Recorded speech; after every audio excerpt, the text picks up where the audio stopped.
Hello and welcome back everybody to the Galactic War Games! As a recap for anyone who missed the previous round of War Games, it was the new species, that's right, the humans, that turned out to dominate everybody in the competition of single fighter. And it was absolutely crazy that they used not only deception, they were able to use stealth, ambush tactics, and extreme adaptation along with sheer skill to outwit, outmaneuver, and completely dominate the field.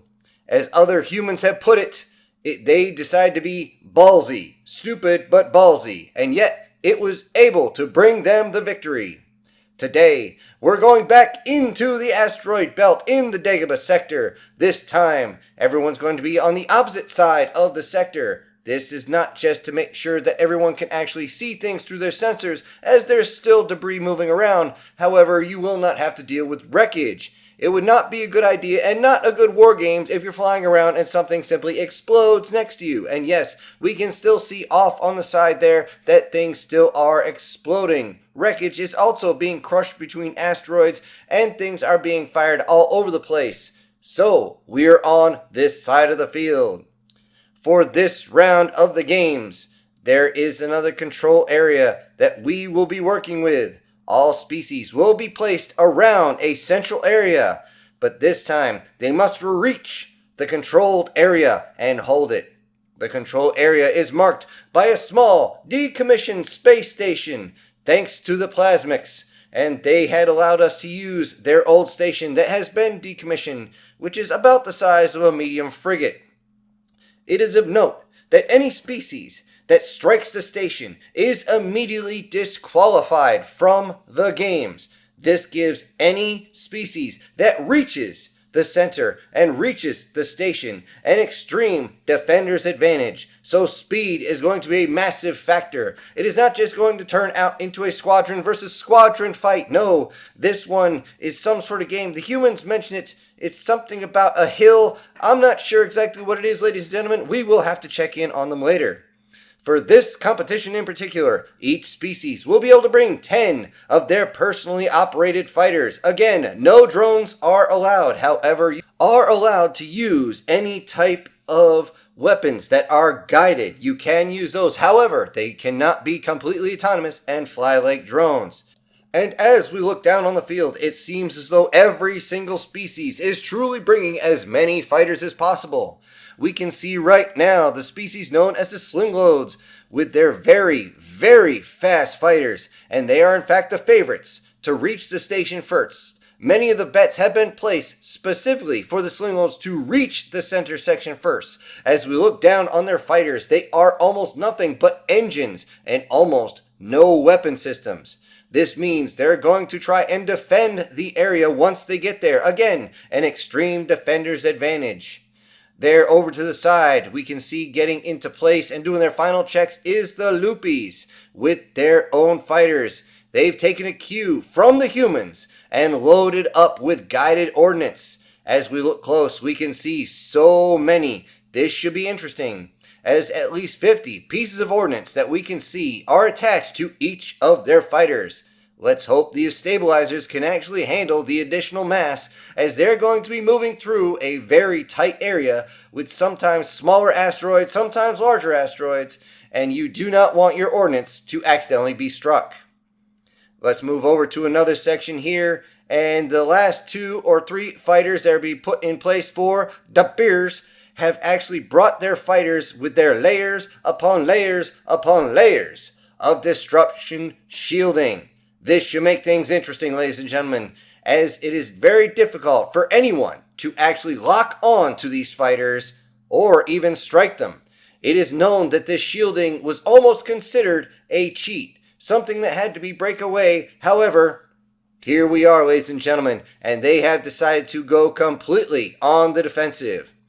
As we move farther along, we can see that 9 have taken a cue from the humans as well and have extended their stabilizers on their craft, stretching out almost in the same way, but not vertically and horizontally, but seeming at about a 45-degree angle from the additional fuselage.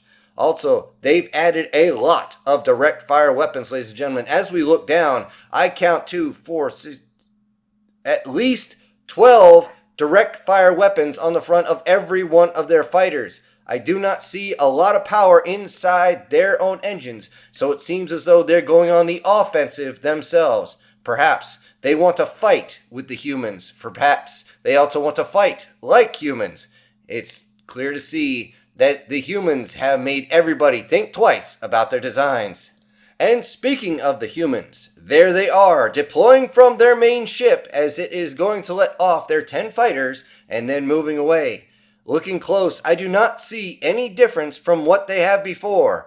This is surprising, ladies and gentlemen. You would think if they're going to have a different mission, they would adjust to different ships, as that is what every single other species goes and does. However, it seems like the humans have their own way of doing things. And perhaps, Steve, yes, Steve is right here. Could you explain why they have not changed the way their fighters, why humanity has not changed the way their fighters are designed? Well, that's easy. If it ain't broke, don't fix it. And I wish I could explain more, but I gotta get to my spot. That's all right. Thank you. Thank you very much. It would be nice if you could elaborate more, but thank you, Steve, for being here. We very, very much appreciate it. And now, we are standing by as the last of the species are finding their starting positions, sending in their fighters, and this is going to take a few more minutes. So, as they go through their final checks, ladies and gentlemen, let's check in with our sponsors today. Welcome back, everybody, and just in time as 2, 1, and go. Everyone is off, and they're speeding towards the station. Everyone is coming in as fast as they possibly can. Everyone should be reminded that is not a straight shot, as there is a lot of debris in the way. In some cases it's large, in some cases it's small, but you do not want to be struck at that speeds. Some of the fighters are already getting damaged, ladies and gentlemen. We see a few are starting to eject as stabilizers are being struck, ladies and gentlemen. And some, ladies and gentlemen, we just saw a couple actually explode due to stray asteroid strikes. Or perhaps they struck the asteroid. I'm not sure, ladies and gentlemen. We have all the species moving as fast as they can to the center. And as they do, a few, of course, will end up reaching each other on the way. Not only will they be striking against the rocks, ladies and gentlemen, but they are going to be facing against each other. And we can see, as we spread the cameras out, that skirmishes have already begun, and ejection pods have already begun to show themselves out as they send out their frequencies to make sure they can be picked up. It should also be noted that there are multiple channels that have been created so that each species can track their own and see how well they're doing, or to look into other battles from other species. And it seems to be a crazy dash to the center as all these skirmishes are happening in every single direction. For now, we'll be looking at today's favorites, the sling loads, as they seem to outpace everyone. Wow, ladies and gentlemen, look at that thrust as they duck and dive and move around. The speed that they can take off, that's extreme maneuverability. All the species around them just cannot keep up. It seems like the other species that are trying to chase each other have now started to converge with each other. Skirmishes are happening everywhere, and it seems like a few are just trying to either defend themselves or they're trying to get to the center as fast as they can. It should be of note that even with the slingloid's insectoid body, the gravitational forces that they are experiencing every time they move around have to be very intense, ladies and gentlemen. Oh, it seems as though one pilot is actually having issues with his own creature. What? Oh no, he actually struck an asteroid, ladies and gentlemen. Oh, one of the slingloids is out. He's still able to continue. He's trying, but he's venting something out the side of his fighter. Oh no, it looks as though it must have been coolant, as he has just shut down his engines and signaled that he is out of the competition. Ladies and gentlemen, one can only hope that he's able to stay in there and it doesn't turn into what the humans call a microwave due to all the heat coming off those engines. The others are continuing as they are about to reach the center. They're getting close. They're about to reach the station. All they have to do is get around the last few asteroids and they will be near impossible to stop from holding the station. And now they clear, and what by the great maker is going on, ladies and gentlemen? Human fighters have, in fact, already arrived and are encircling the station as though they're protecting it. The sling loads are almost there. simply pushing their engines as fast as possible, and just one asteroid passed and oh, it's an ambush, ladies and gentlemen. They must not have seen the humans. They're being tore up. It seems like all the guns on the front of the humans are just blasting more and more and faster. They seem to be turrets around this station. It's though they have maximized the ability to just lock on to anything in front of them, and they're just taking them out. They're twisting and turning, taking them out, strafing along the sides. There goes another one. There's two more. They're splashing all over the place. Ejection pods up, and it is now over. The humans have just wiped them out. Oh my god. It still seems incredibly difficult to track humans, ladies and gentlemen. It is absolutely impossible. We did have cameras next to them, but apparently I'm checking with our producer, and no, the cameras could not keep up. The humans are, in fact, that fast, ladies and gentlemen. And I'm sure there are a few jokes right there, because it seems like the humans actually enjoy going out and hanging out with everybody. But it seems like you can't keep up with their ships. It seems like when they want to be there, the humans are there. Now that the humans have arrived, they are still holding the orbit around the station. They now hold the defenders' advantage, and they still have their ordnance. Do they have all their ordnance? Yes, it seems they have all their ordnance. But wait, something's wrong here, ladies and gentlemen. Let's check. And no, they do not have all their ordnance, ladies and gentlemen. It seems that only 6 out of the 10 that began have actually made it. It looks as though they lost 4 on the way. That is to be expected at traveling that quick. Even humans' reactions are not that good to handle themselves around an asteroid field such as this. It makes you wonder, can 6 handle the beers as they come closer and closer to the station? Where are the beers? Can anyone see them? Ladies and gentlemen, we know they were close. That's the last time we heard. They were the next ones who were about to reach the station, and we are trying to actually get the beers. Where are they? And the beers have been found. We are moving over to the camera, and the beer ships have all been taken down, ladies and gentlemen. They're gone. They're destroyed. There's ejection pods out, not as many as we would hope, but the ships are done, and it seems as though 2 human fighters have now arrived in the center section around the station, and they have formed up with the rest of their squadrons. How did they do this? How did they do this, ladies and gentlemen? We're going to have to go back to the video. We are backing this up so we can see what's going on.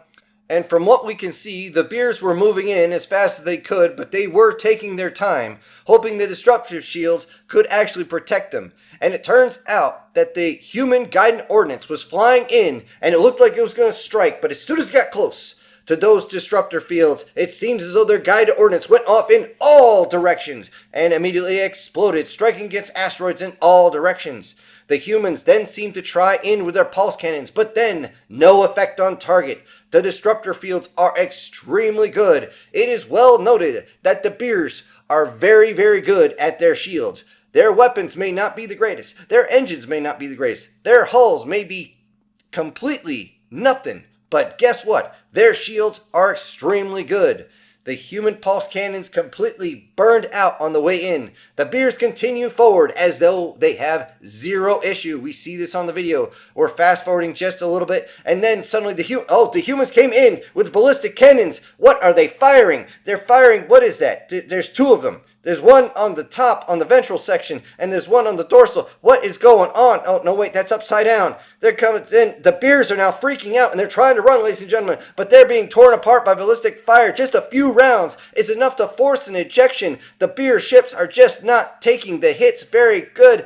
And ladies and gentlemen, we just saw 2 human fighters come in, strafe 3 or 4 of the beers each. And they were gone. Before the other ones could even realize what was going on and bring their weapons to bear, the humans seemed to rotate themselves, again, being a complete omnidirectional turret, and just wiping the beers out. It seems as though every time with the squeeze of the trigger, they put a burst of fire right across with ballistic ammo. What is going on? What's going on? What? You don't fuck with my deuce! What? Ladies and gentlemen, I don't know, but, the humans just said something, but I want to get them up here right now, ladies and gentlemen. But unfortunately, they're laughing too hard. Ladies and gentlemen, perhaps the Loopies, with all their guidance ordnance, will do better as they are the next ones. And let's get a camera over to the Loopies to see how they're doing. Why aren't those the Loopy? Are those the Loopy ships? Are those the loopy ships? Ladies and gentlemen, the loopies are already tore apart, but they're not shot up like the beers were. The loopies are completely tore apart. We're backing up the video and we're going to check to see what happened. And let's see. Yes, again, they were ambushed by 2 human fighters. It seems as though the human fighters are using the asteroids to block the guided ordnance that were fired at them.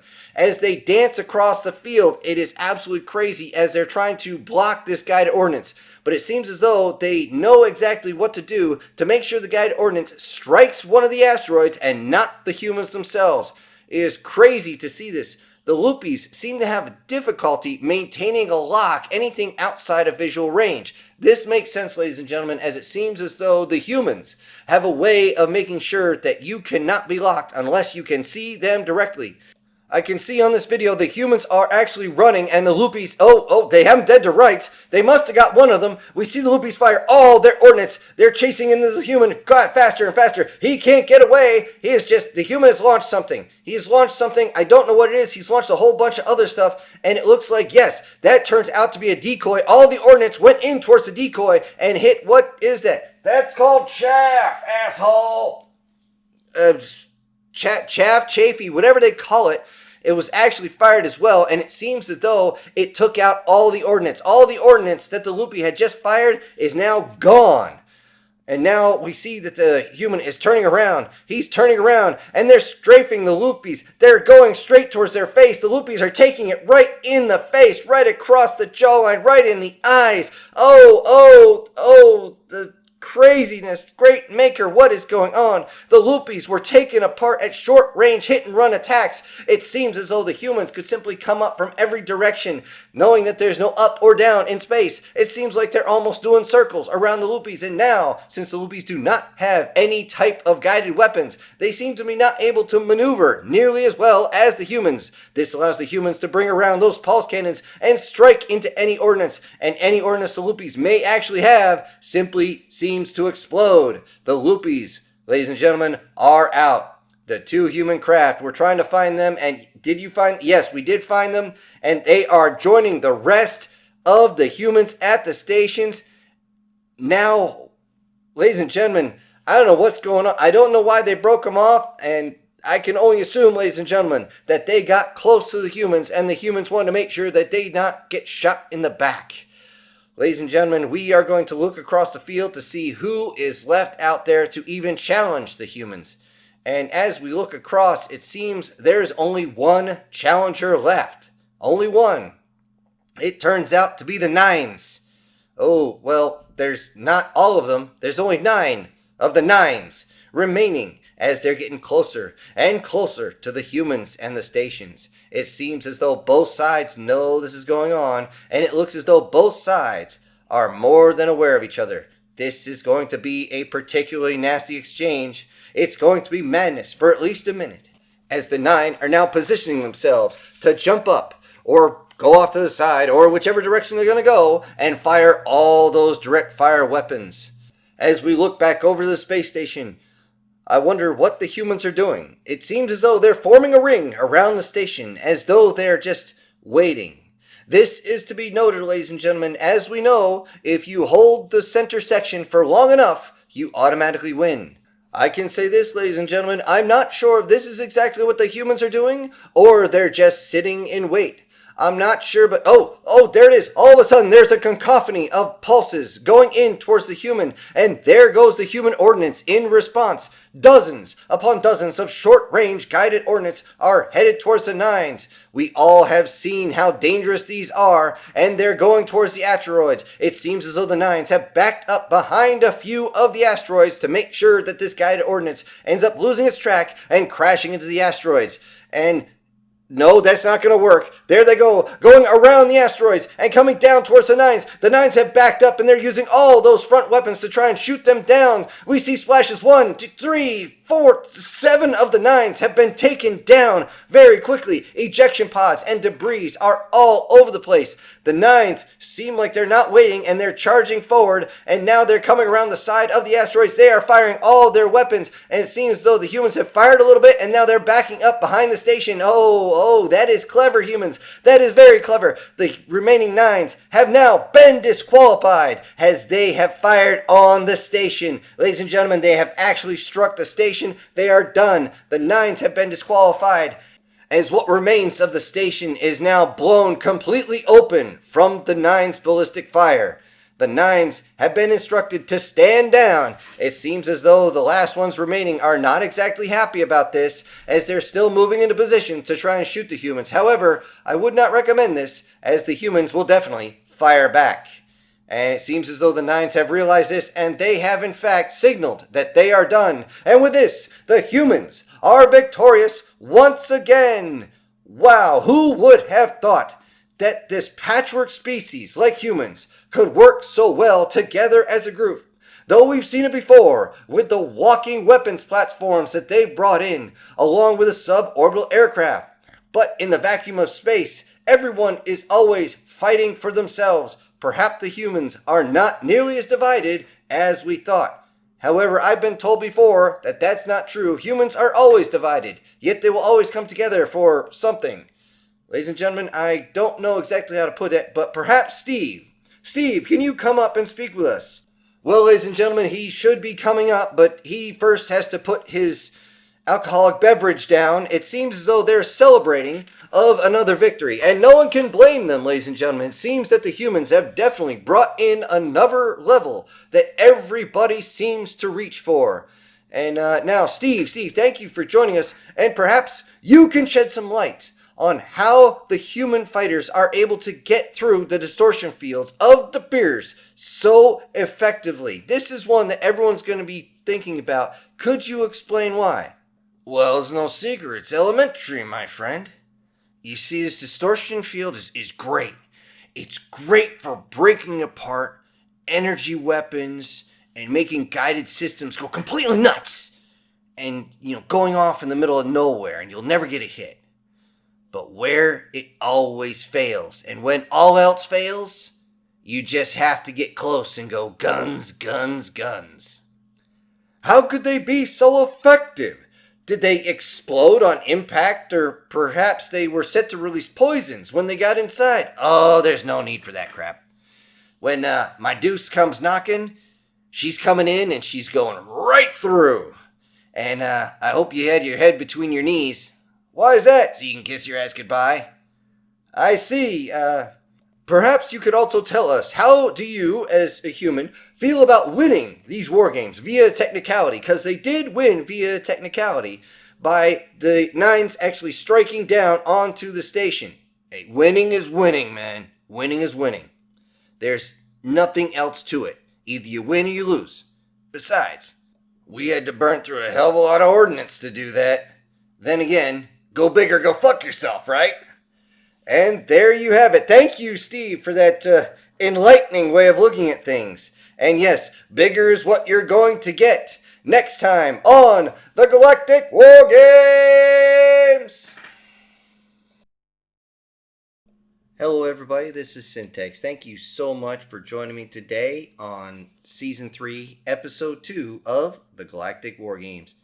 Before I go, I need to send out some special thank yous to a few of my supporters, and those would be MTF Guard, Guardian Sage, SS Demon, Erica Gem, Prozac and Pancakes, and Brian Kemp. Thank you all so much for supporting the channel. Everybody else, I'll see you on the next one. This is Syntax, ejecting.